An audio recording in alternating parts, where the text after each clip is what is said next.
I'm Dr. James, and this is part 2 for the Holistic Coach on Rumination. Rumination may prevent you from solving the problem or from moving on if you don't have a solution at the moment.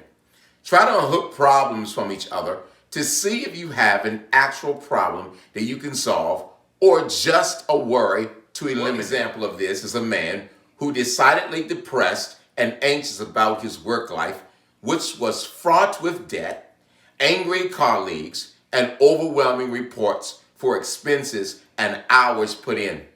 He actually knew what to do about the debt, but rather than saying to himself, I know what to do, and setting that problem aside, he tangled it up with a different problem.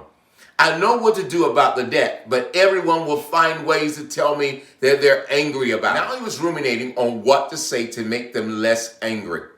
Then he thought, I wish I could walk away from them. If I could get caught up with my expenses and reports, I could consider looking for another job.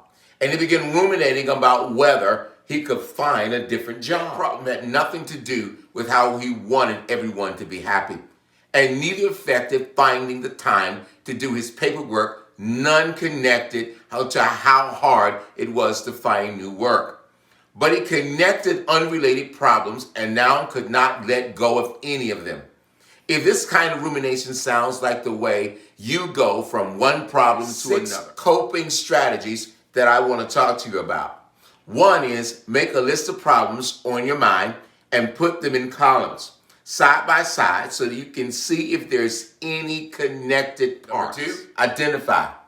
Can you make a plan for the first one? If so, write it down with action steps. 3, do the same thing for each problem. 4, look across the columns. Are any action steps connected to each other? If so, which step comes first? That is where you will direct your first effort.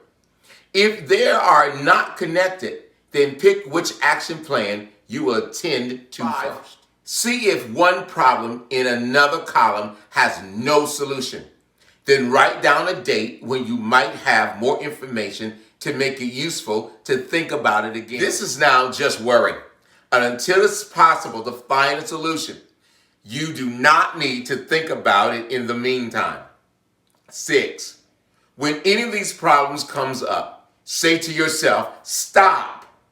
I have a plan. Giving yourself the permission to rethink a plan is hard, but worth the effort. The better you get at interrupting rumination, the lighter your depression will become.